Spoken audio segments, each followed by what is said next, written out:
வணக்கம். ஸோ இது வரைக்கும் நம்ம ரொம்ப அழகாக இந்த 14th யூனிட்டை வந்து முடிச்சிட்டோம் இல்லையா? எல்லா வீடியோஸும் வரிசையாக நாங்கள் அப்லோட் பண்ணோம், நீங்கள் பார்த்துருப்பீங்க. இன்னும் கூட உங்கள் நண்பர்களுக்கு வந்து தொடர்ந்து இன்ட்ரடியூஸ் பண்ணுங்கள். இந்த 14th யூனிட்டை முடித்த பிறகு நாங்கள் என்ன பண்ணியிருக்கோம்னா ஸ்பெஷலாக 1 மார்க்ஸ் 2 மார்க்ஸ் 4 மார்க்ஸ் 7 மார்க்ஸ் அப்படின்னு சொல்லி எல்லா கேட்டகரி கொஸ்டின் வித் ஆன்சரோட பண்ணியிருக்கோம்.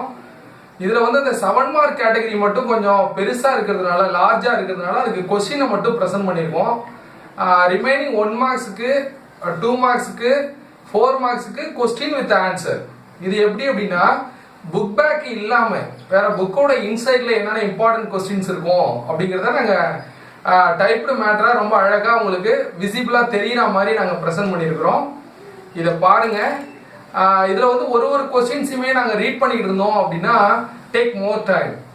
அஸ் வெல் அஸ் உங்களோட பாசிபிலிட்டிக்கு தகுந்த மாதிரி என்ன பண்ணுங்க, அதை வந்து ஸ்டாப் பண்ணி நீங்கள் உங்களுக்கு தேவைன்னா எழுதிக்கலாம், இல்லை நீங்கள் படிச்சுக்கலாம். உங்களுக்கு எப்படி அதோட வாய்ப்புகள் எப்படி இருக்கோ அது மாதிரி நீங்கள் என்ன பண்ணீங்க, இந்த வீடியோ பயன்படுத்திங்க. இதில் ஏதாவது டவுட்ஸ் வராமல் இருந்தால் அதை மட்டும் நாங்கள் என்ன பண்ணுறோம், எக்ஸ்பிளைன் பண்ணுறோம்.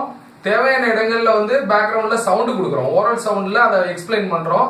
நீங்கள் பார்த்துக்கிடுங்க, பார்த்து பயனடைங்க. இதுதான் ரொம்ப முக்கியம். எப்படின்னா ஒரு லெசன் முடிக்கும் பொழுதும் பார்த்தீங்கன்னா எக்ஸாமினேஷனுக்கு வந்து ஸ்டூடெண்ட்ஸ் ப்ரிப்பேர் ஆகிறது ரொம்ப முக்கியம். ஸோ அதனால இந்த கொஸ்டின் வித் ஆன்சர் பார்ட் வந்து very very important for you. இது உங்களுக்கு ரொம்ப யூஸ்ஃபுல்லாக இருக்கும் அப்படின்னு சொல்லி செல்வாஸ் பயோகேர் வந்து நினைக்குது. அதனால தான் இதை பண்ணியிருக்கு. பாருங்க, இதில் உள்ள ஒன்றையும் படிங்க, எழுதி பாருங்க. எக்ஸாமினேஷனுக்கு இதுலேருந்து கொஸ்டின்ஸ் வரும். All the best. Unit number 14, transportation in plants and circulation in animals. 1 marks. இங்கே கொடுக்கப்பட்டிருக்கிற 1 மார்க்ஸ்லாம் பார்த்தீங்கன்னா புக்கோட இன்சைட்லேருந்து நாங்கள் செல்வாஸ் பயோகேர் வந்து என்ன பண்ணியிருக்குன்னா இம்பார்ட்டன்ட் கொஸ்டின்ஸை எடுத்து உங்களுக்கு ப்ரெசென்ட் பண்ணியிருக்கு. இதில் question number 1, diffusion is the passive process. இப்போ இதில் வந்து பார்த்தீங்கன்னா 2 கலர் பார்க்கலாம் நீங்கள் ஒரு கொஸ்டின்லேயும். டார்க் ப்ளூ கலரில் வந்து ஏரியாஸ் இருக்குது, ரெட் கலரில் ஏரியாஸ் இருக்குது. அந்த ரெட் கலரில் இருக்கிறது தான் பார்த்தீங்கன்னா உங்களுக்கான கீ பாயிண்ட்ஸாக இருக்குது. சரிங்களா? அதுதான் உங்களுக்கான ஆன்சர்.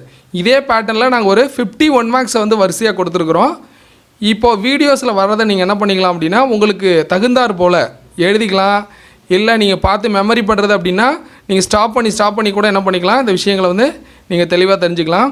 இந்த question number 2, active transport is called uphill transport அப்படின்னா என்னென்னா, ஆக்டிவ் டிரான்ஸ்போர்ட் அப்படின்னாவே எனர்ஜி வந்து செலவாகும். To use the energy, to spend the energy. அப்போ இது எப்படி இருக்குது அப்படின்னா ஒரு மலை மேல் ஏறுவதற்கு சமமானதாக இருக்குது. Question number 3, solid absorb water to get swelled up is known as. இப்போது ஏதோ ஒரு சாலிடாக ஒரு பொருள் இருக்குது, அது தண்ணியில் ஊற வைக்கும் பொழுது பெருசாகிடுது, ஸ்வெல்லப் ஆகுது. அப்படி இருந்தால் அந்த ப்ராசஸ்க்கு நம்ம என்ன பேர் சொல்கிறோம் அப்படின்னா இம்மிபிஷன் அப்படின்னு சொல்கிறோம். அப்போ இம்மிபிஷன் அப்படிங்கிறது வந்து சாலிட் மெட்டீரியலில் சால்வெண்ட் உள்ளே போகிறதுனால ஏற்படக்கூடிய பல்ஜிங் நேச்சர், ஊறி போதல் அப்படின்னு சொல்லுவோம். Question number 4, root hairs are seen in the region of maturation. The structure of root hair and root tip அப்படின்னு ஒரு டயக்ராம் உங்களுக்கு இருக்கும். அதில் ரூட் ஹேர் இருக்கக்கூடிய பகுதிக்கு என்ன பேர் அப்படின்னா த ரீஜன் ஆஃப் மெச்சுரேஷன். அந்த மெச்சுரேஷன் ரீஜனுங்கிறது டாப்பில் இருக்கும், அந்த ரீஜனில் தான் ரூட் ஹேர்ஸ் இருக்கும். இப்படியே உங்களுக்கு ஒரு 1 மார்க்ஸ் கேட்கலாம். அதுக்கப்புறம் question number 5, pathway of water transport. Pathway அப்படின்னா வழி. அப்போது சாயிலில் இருக்க வாட்டர் வந்து பிளான்ட்டுக்குள்ளே போகணுன்னா என்ன வழி அப்படி சொல்லி கேட்டிருக்கோம். இது டயக்ராமில் இருக்கிற ஒரு விஷயம். இதை உங்களுக்கு நாங்கள் 1 மார்க்ஸாக மாற்றி கொடுத்துருக்குறோம். அப்போ வாட்டர் மூவ்மெண்ட் எப்படி இருக்குன்னா ஃபஸ்ட்டு சாயிலேருந்து ரூட் ஹேர் செல்லுக்கு வரும். ஏன்னா ரூட் ஹேர் செல்லுங்கிறது வந்து ஒரு யூனிசெல்லுலார், ஒரே ஒரு செல்லால் ஆனது. அந்த ரூட் ஹேர் செல்லில் தண்ணி ஃபில்லான பிறகு வாட்டர் ஃபில்லானவுடனே அங்கேருந்து வாட்டர் எங்கே மூவ் ஆகும் அப்படின்னா கார்டெக்ஸ் செல்லுக்கு வந்து மூவ் ஆகும்.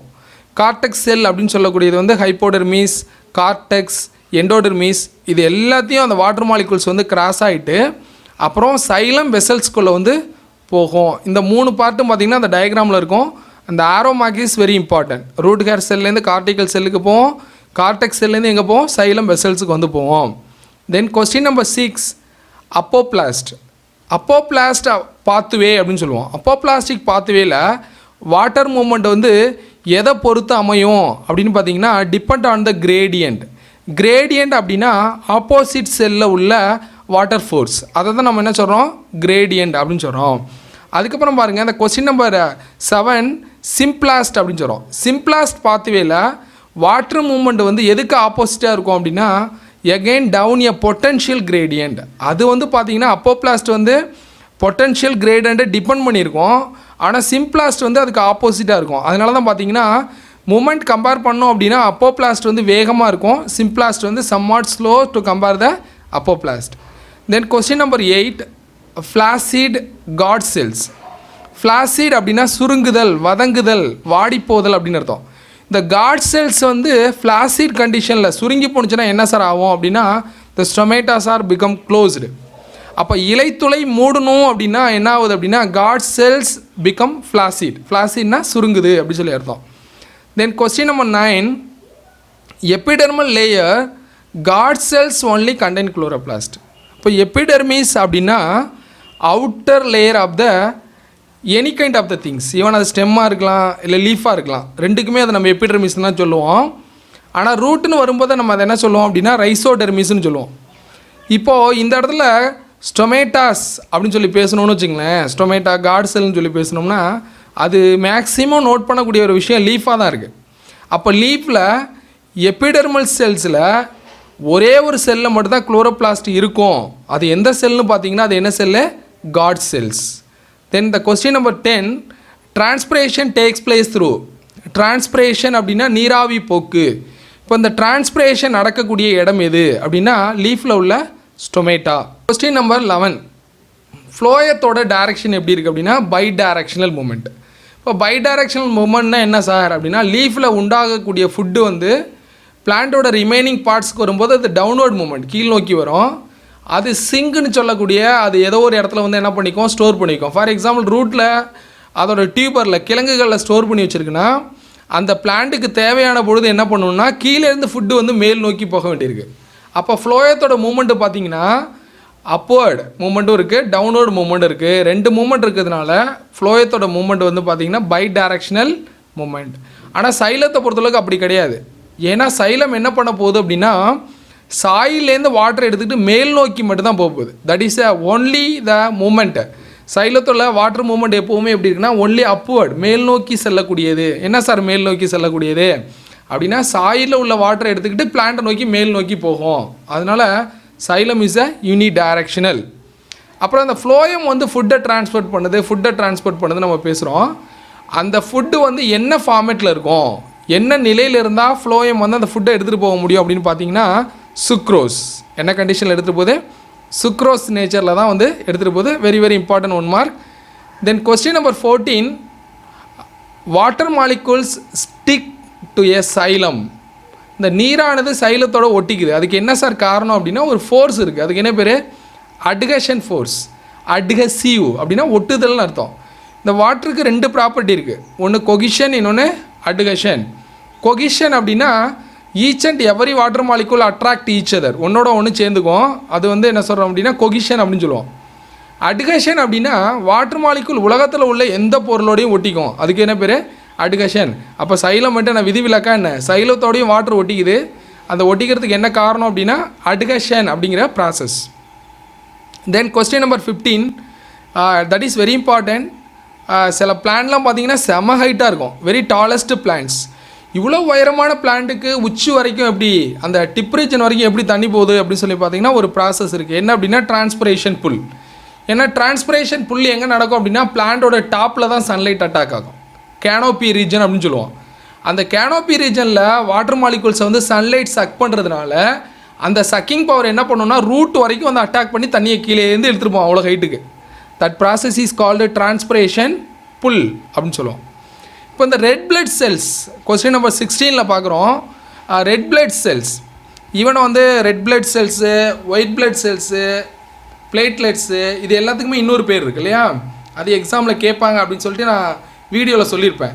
இப்போ அந்த ரெட் பிளட் செல்லுக்கு இன்னொரு பேர் என்ன சார் அப்படின்னா எரித்ரோசைட். என்ன பேர், erythrocyte. Question number 17 the number of neutrophils are increased. இந்த நியூட்ரோஃபில்ஸ் அப்படிங்கிறது கைண்ட் ஆஃப் WBC.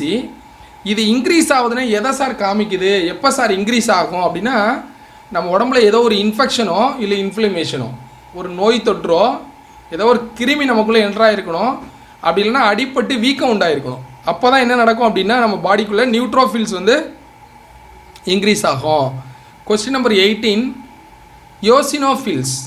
இந்த யோசினோஃபில்ஸ் அப்படிங்கிறது எப்போ சார் இன்க்ரீஸ் ஆகும் அப்படின்னா, ஏதாவது அலர்ஜி வந்துச்சுன்னு வச்சுங்க, நமக்கு ஸ்கின் அலர்ஜி, ஃபுட் அலர்ஜி, ஏதோ சம்திங் அலர்ஜி இல்லைனா பேராசிட்டிக் இன்ஃபெக்ஷன் வந்துச்சுன்னா நம்ம பாடியில் வந்து யோசினோஃபில்ஸ் வந்து அதிகமாகும். கொஸ்டின் நம்பர் 19, அதே மாதிரி பேசோஃபில்ஸ் அப்படிங்கிற WBC அது எப்போ சார் அதிகமாகும் அப்படின்னா, during the time of inflammation as well as the basophils to release the chemical. அது என்ன பண்ணுதுன்னா நம்ம உடம்புல சில கெமிக்கலை வந்து ரிலீஸ் பண்ணி இன்ஃப்ளமேஷனை வந்து கண்ட்ரோலுக்கு கொண்டு வரும். as well as அந்த ஏரியாவில் வந்து அதிகமான ஆன்டிபயோட்டிக் பவரையும் அதை வந்து இன்டியூஸ் பண்ணுறதா இருக்குது. தென் question number 20, lymphocytes R about எத்தனை பர்சன்டேஜ் தான் இருக்குது? லிம்போசைட்ஸுங்கிறது கைண்ட் ஆஃப் WBC. இது எத்தனை பர்சன்டேஜ் இருக்குது அப்படி சொல்லி பார்த்தோம் அப்படின்னா, மொத்தமாக இருக்கிற பிளட்டில் 20லேருந்து 25% யார் இருக்கா அப்படின்னா லிம்போசைட்ஸ் வந்து இருக்குது. Question number 21, monocytes are. இப்போ மோனோசைட் அப்படிங்கிறது பார்த்தீங்கன்னா இதுவும் கைண்ட் ஆஃப் WBC தான். இதுவும் ஒரு ஒயிட் பிளட் செல் தான். இது என்ன நேச்சராக இருக்குது அப்படின்னா ஃபேகோசைட்டிக் நேச்சராக இருக்குது. ஃபேகோசைட்டிக்னா அப்படியே பிடிச்சி விழுங்கிடும் யாரை, எந்த ஒரு பேத்தோஜன். ஃபார் எக்ஸாம்பிள் உடம்புக்குள்ள பாக்டீரியா உள்ளே போகுதுன்னு வச்சுங்களேன், பாக்டீரியா அப்படியே பிடிச்சி என்ன பண்ணிடும், இது வந்து விழுங்கிடும். மோனோசைட்ஸ் இதுதான் வந்து WBCலேயே பெரிய லார்ஜஸ்ட்டு WBC செல் அப்படின்னு கூட அதை சொல்லுவோம். அடுத்து கொஸ்டின் நம்பர் 22 பாருங்கள், லைஃப் டைம் ஆஃப் பிளேட்லெட்ஸ். இந்த பிளேட்லெட்ஸ் வந்து ஒரு மனுஷனோட உடம்புல எவ்வளோ நாள் லைவாக இருக்கும் அப்படின்னா 8 to 10 days. Question number 23, blood act as a buffer. பஃபர்னா என்ன, நம்ம பாடியில் pH இல்லைன்னா டெம்பரேச்சர். pHன்னா என்னன்னு தெரியுங்களா, ஹைட்ரஜன் அயான் கான்சன்ட்ரேஷன். நம்ம பாடியோட pH வந்து எப்போவுமே நியூட்ரலாக இருக்கணும். பாடி டெம்பரேச்சரும் வந்து பார்த்திங்கன்னா அதிகமாக போயிடக்கூடாது, கம்மியாகவும் போயிடக்கூடாது. அப்போ இது எல்லாமே நியூட்ரலாக இருக்கக்கூடிய விஷயம். ஒருவேளை நமக்கு வந்து ஏதோ மால் ஃபங்க்ஷன், நமக்கு உடம்பு முடியாமல் போய் pHஓ பாடி டெம்பரேச்சரோ அதிகமானுச்சுன்னா உடனே பிளட் என்ன பண்ணோம் அப்படின்னா அதோட தன்மை மூலமாக தன்னோட ஃபங்க்ஷன் மூலமாக pHையும் பாடி டெம்பரேச்சரையும் நார்மலாகவே மெயின்டைன் பண்ணோம். அதனால தான் என்ன சொல்கிறோம், blood act as a buffer அப்படின்னு சொல்கிறோம். Then question number 24, the size of the capillaries. இப்போ பிளட் வெசல்ஸ் அப்படி சொல்லும்போது 3 types of blood vessels, capillaries, veins and arteries. Capillaries, veins and ஆர்டரிஸ்ன்னு சொல்கிறோம். இதில் யார் சார் ரொம்ப சின்னதான ஆள் அப்படின்னா கேபிலரிஸ். அப்போ அந்த கேபிலரிஸோட சைஸ் என்ன அப்படின்னா 8 மைக்ரோமீட்டர். 8 மைக்ரோமீட்டர் இன் டயாமீட்டர். இதுதான் அதோட சைஸாக இருக்குது. 1 மார்க்ஸ் கேட்கலாம். Question number 25, arteries internal valves are absent. ரொம்ப ரொம்ப முக்கியமான ஒரு விஷயங்க இது. ஆர்டரிஸில் இன்டர்னல் வால்வ் அது வந்து ஆப்சென்ட்டாக இருக்குது. அப்போ ஆர்டரியில் இன்டர்னல் வால்வ் ஆப்சென்ட் அப்படின்னா வெயினில் என்ன உண்டு, வெயினில் இன்டர்னல் வால்வ்ஸ் ஆர் ப்ரெசன்ட் அப்படின்னு அர்த்தம். Then question number 26, pulmonary artery. இப்போ பல்மோனரி அப்படின்னு வந்தாவே நம்ம என்ன பண்ணணும், கொஞ்சம் கிளியர் ஆகிடணும். ஏன்னா பல்மோனரினா லங்ஸு.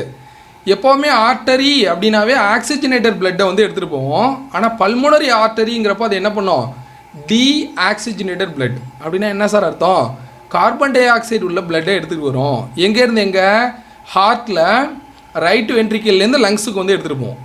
அடுத்து கொஸ்டின் நம்பர் 27, பல்மோனரி வெயின். என்ன சார் வெயின் அப்படின்னாவே நீங்கள் ஆல்ரெடி சொல்லியிருக்கீங்க, வெயின்னாவே வீன், அது CO2 தான் எடுத்துகிட்டு போவோம். ஆனால் முன்னாடி பாருங்கள் பல்மோனரின்னு வந்திருக்கு. அப்போ நம்ம அலர்ட் ஆகிடணும். அப்போ பல்மோனரி வெயின் என்ன பண்ணோம் அப்படின்னா ஆக்சிஜனேட்டட் பிளட்டை எடுத்துகிட்டு போவோம். எங்கேருந்து எங்கே சார் அப்படின்னா லங்ஸ்லேருந்து லெஃப்ட் ஏட்ரியம், லங்ஸ்லேருந்து லெஃப்ட் ஏட்ரியத்துக்கு வந்து ஆக்சிஜனேட்டட் பிளட், அதாவது ஆக்சிஜன் உள்ள பிளட்டை எடுத்துகிட்டு போகிறது பல்மோனரி வெயினோட முக்கியமான ஒரு வேலையாக இருக்குது. Question number 28, open circulatory system. Circulatory சிஸ்டத்தில் 2 டைப் இருக்குது, ஓப்பன் அண்ட் க்ளோஸ்டுன்னு சொல்லுவோம். இந்த கேபிலரி சிஸ்டம் ஆப்சென்ட்டாக இருந்துச்சுன்னா அது வந்து closed circulatory system, open circulatory சிஸ்டம்னு சொல்லுவோம். அதெல்லாம் ஞாபகம் வச்சுங்க. கேபிலரி ஆப்சென்ட்டாக இருந்துச்சுன்னா ஓப்பன் சர்க்குலேட்டரி சிஸ்டம். அந்த ஓப்பன் சர்க்குலேட்டரி சிஸ்டம் எங்கே சார் இருக்குது, எந்தெந்த ஆர்கானிசத்தில் பார்க்கலாம் அப்படின்னா ஆர்த்ரோபோட்ஸ், மொலஸ்காஸ் அண்டு அசிடியன்ஸ் அப்படிங்கக்கூடிய கடல்வாழ் உயிரினம். இதிலலாம் வந்து நம்ம என்ன பண்ண முடியும் அப்படின்னா ஓப்பன் சர்க்குலேட்டரி சிஸ்டத்தை பார்க்க முடியும். அப்புறம் க்ளோஸ்டு சர்க்குலேட்டரி சிஸ்டம், இது உங்கள் புக்கில் ஒரு பாக்ஸில் இருக்கும். க்ளோஸ்டு சர்க்குலேட்டரி சிஸ்டத்தை யார் சார் டிஸ்கவர் பண்ணா அப்படின்னா வில்லியம் ஹார்வி அப்படிங்கிறவர் இந்த இயர் ஆஃப் 1628 வந்து அதை கண்டுபிடிச்சார். Then question number 30 the heart is enclosed in double walled sac. இதயத்தை சூழ்ந்துள்ள 2 அடுக்கு உறையின் பெயர் என்ன அப்படின்னா அது பேர் என்ன? பெரிகார்டியம். என்ன பேர்? பெரிகார்டியம். தென் கொஸ்டின் நம்பர் 31 இந்த பைகஸ்பீட் வால்வ் அப்படின்னு ஒன்று இருக்கும். பைகஸ்பீட் வால்வ் எங்கே சார் இருக்கும் அப்படின்னா ஹார்ட்டோட லெஃப்ட் சைடில். எங்கே? ஹார்ட்டோட லெஃப்ட் சைடில் ஒரு பார்த்தீங்கன்னா ஒரு கனெக்ஷன் இருக்கும் ஏட்ரியத்துக்கும் வென்ட்ரிக்கிளுக்கும். ஆரிக்குலோ வென்ட்ரிகுலார் செப்டம் அப்படின்னு கூட சொல்லுவோம். லெஃப்ட் ஆரிக்குலோ வென்ட்ரிகுலார் செப்டம், அதில் ஒரு வால்வு இருக்கும், அதுக்கு பேர் பைகஸ்பீட் வால்வு. நான் டயக்ராமில் அழகாக காமிச்சிருப்பேன், 2 ப்ரொஜெக்ஷன் வர மாதிரி, 2 ப்ரொஜெக்ஷன் இருக்க மாதிரி. அந்த பைகஸ்பீட் வால்வுக்கு என்ன சார் இன்னொரு பேர் அப்படின்னா மிட்ரல் வால்வு. இது அடிக்கடி கேட்குற ஒரு 1 மார்க்ஸ் இம்பார்ட்டன்ட் பண்ணிங்க. Question number 32 incomplete 4 chamber. இப்போது சேம்பர்டு ஹார்ட் அப்படின்னு சொல்லும்போது 2 சேம்பர்டு வந்து ஃபிஷ்ஷில் இருக்குது, 3 சேம்பர் வந்து ஆம்பிபியன்ஸில் இருக்குது, 4 சேம்பர்ஸ் வந்து மெமல்ஸில் இருக்குன்னு சொல்லி பார்த்துருப்போம். அதில் இன்கம்ப்ளீட் 4 சேம்பர் எங்கே சார் இருக்குது அப்படின்னு பார்த்தீங்கன்னா ரெப்டைல்ஸில் வந்து அதை நம்மளால் பார்க்க முடியும். அதுக்கப்புறம் சிங்கிள் சர்க்குலேஷன். இப்போது மெமல்ஸ்னு எடுத்துக்கிட்டோம் அப்படின்னா நமக்கு 4 சேம்பர்டு ஹார்ட் இருக்குது, நம்மள்ட்ட இருக்கிற சர்க்குலேஷன் வந்து பார்த்திங்கன்னா டபுள் சர்க்குலேஷன் சொல்லுவோம். ஆனால் சிங்கிள் சர்க்குலேஷன் அப்படிங்கிறது ஒரே சைக்கிளில் முடிஞ்சிடும். அது மாதிரி உள்ள சர்க்குலேஷனுக்கு சிங்கிள் சர்க்குலேஷன் பேர். அந்த சிங்கிள் சர்க்குலேஷன் எங்கே சார் பார்க்கலாம் அப்படின்னா fishes, amphibians and some of the ரெப்டைல்ஸ்லேயும் நம்ம வந்து இதை பார்க்க முடியுது. Question number 34 the heart normally beats. ஒரு சராசரி மனிதன், நோய்வாய்ப்படாத ஹெல்த்தி ஹியூமன் பீயிங்கில் ஒரு அடல்ட்டுக்கு ஹார்ட் பீட் வந்து எவ்வளோ சார் இருக்கும் அப்படின்னு பார்த்தீங்கன்னா ஒரு 60 செகண்டுக்கு 70 to 75 டைம்ஸ் இருக்கும். சரிங்களா? கொஸ்டின் நம்பர் 35 த ஹியூமன் ஹார்ட்டை வந்து நம்ம என்ன சொல்கிறோம்னா மயோஜெனிக் ஹார்ட்னு சொல்கிறோம். என்ன sir myogenic heart? That heart made up of special type of muscle. மனித இதயம் சிறப்பு தசையாலானது. ஸோ ஆட்டோமேட்டிக்கலி தி ஸ்டிமுலேட், அதுவே தன்னை என்ன பண்ணிக்கும் அப்படின்னா ஸ்டிமுலேட் பண்ணிக்கிட்டு அதுவே துடிக்க ஆரம்பிச்சிடும். That kind of hearts are called myogenic heart. அதுக்கப்புறம் பாருங்கள் பேஸ் மேக்கர் அப்படின்னு சொல்கிறோம். யாரை சார் பேஸ் மேக்கர்னு சொல்கிறோம் அப்படின்னா சைனோ ஏட்ரியல் நோடுக்கு தான் என்ன பேர்? Sino atrial node or SA நோடுன்னு சொல்லுவோம். இதுக்கு தான் பேர் பேஸ் மேக்கர். பேஸ் மேக்கர்னால் என்ன? It is a kind of part, it is a group of muscles, they stimulate the heart function. இதயத்தை வந்து சுருங்கி விரிய செய்யக்கூடிய குறிப்பிட்ட தசைகளுக்கு தான் என்ன பேர்னா எஸ்ஏ நோடுன்னு பேர். அதோட பேர் pacemaker. Nowadays artificial pacemakers are available. சில பேருக்கு இதயம் சரியாக ஒர்க் ஆகலை அப்படின்னா என்ன பண்ணுவாங்க, பேஸ் மேக்கர் அப்படின்னு ஒரு மெஷினை போய் ஹார்ட்டில் ஃபிக்ஸ் பண்ணிடுவாங்க. அவங்களோட இதயம் வந்து தொடர்ந்து துடிக்கும். Question number 37 normal pulse rate. இப்போ நம்ம உடம்பு முடியலன்னு போனவே டாக்டர் உடனே என்ன பண்ணுவார், நம்ம ரிஸ்ட்டுக்கிட்ட அந்த கடிகாரம் கட்டக்கூடிய அந்த இடத்துக்கிட்ட வந்து பிடிச்சி பார்ப்பார் இல்லையா, அதான் பல்ஸுன்னு சொல்லுவோம். நார்மல் பல்ஸ் ரேட் வந்து ஒரு செகண்டுக்கு எவ்வளோ, 60 செகண்டுக்கு எவ்வளோ இருக்குது அப்படின்னு பார்த்தீங்கன்னு வச்சுக்கோங்க. ஒரு நிமிடத்துக்கு, ஒரு நிமிடம்னு சொல்லுவோம் இல்லையா, அதை வந்து 60 செகண்ட்ஸ்ன்னு சொல்லுவோம். அந்த 60 செகண்ட்ஸுக்கு வந்து 70லேருந்து 90 டைம்ஸ் வந்து அது பீட் ஆகுது. ஒரு மினிட்ஸுக்கு 70லேருந்து 90 டைம்ஸ் வந்து பீட் ஆகிறதா இருக்குது. அதுதான் நம்மளுடைய பல்ஸ். அடுத்து கார்டியாக் சைக்கிள். கார்டியாக் சைக்கிள்னால் நம்ம கொஸ்டின் நம்பர் 38 பார்க்குறோம். இதயம் சுருங்கி விரிகிற வரைக்கும் உள்ள நேரத்தை தான் ஒரு கார்டியாக் சைக்கிள்னு சொல்கிறோம். ஒரு சிஸ்டோல் ப்ளஸ் டயாஸ்டோல். இந்த சிஸ்டோலும் டயாஸ்டோலும் சுருங்கி விரிய எடுத்துக்கக்கூடிய நேரம் வந்து பார்த்திங்கன்னா 0.8 செகண்ட். மறக்கக்கூடாது, 0.8 செகண்ட். அடுத்து நார்மல் பிளட் ப்ரெஷர். இன்றைக்கி ரொம்ப most of the human beings after 40 வயசுக்கு மேற்பட்டவங்களாம் பார்த்திங்கன்னா பிபி இருக்குது, ப்ரெஷர் இருக்குது, சுகர் இருக்குதுன்னு சொல்லி அலைகிறாங்கல்ல. அந்த ப்ரெஷர் பிபிங்கிறதான் வந்து என்னது, எவ்வளோ இருக்கணும், ஒரு ஆவரேஜாக நல்ல மனுஷனுக்கு எவ்வளோ இருக்கணும் அப்படின்னா நோய்வாய்ப்படாத சராசரி ஒரு அடல்ட்டோட உடம்புல பிளட் ப்ரெஷர் எவ்வளோ இருக்கணும் நம்ம எல்லாருமே தெரிஞ்சு வச்சுக்கக்கூடிய விஷயம்.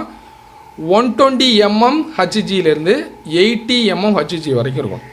சரிங்களா? அதுக்கப்புறம் பாருங்கள், இதுதான் blood pressure, normal blood pressure. Question number 40 the constant elevation of blood pressure. ஒரு ஆளுக்கு வந்து பிளட் ப்ரெஷர் வந்து தொடர்ச்சியாக வந்து அதிகமாகவே இருக்குது, 120க்கு மேலேயே இருக்குது அப்படின்னா அதை நம்ம என்ன சொல்லணும்னா ஹைப்பர் டென்ஷன், ஹை பிபி அப்படின்னு வந்து நம்ம வந்து அதை சொல்லுவோம். தென் கொஸ்டின் நம்பர் 41 இந்த ஸ்டெதஸ்கோப் அப்படின்னு ஒரு இன்ஸ்ட்ருமெண்ட் இருக்குது. டாக்டர்ஸ்லாம் கழுத்தில் மாட்டிகிட்டு இருப்பாங்க. இந்த ஸ்டெதஸ்கோப் எதுக்காக சார் இருக்குது அப்படின்னா to detect the internal sound, to detect the internal sound of internal organ. இப்போ நம்ம உடம்புக்குள்ளே என்னென்ன ஆர்கன்லாம் இருக்குது, லங்ஸு, ஹார்ட்டு, ஸ்டொமக்கு.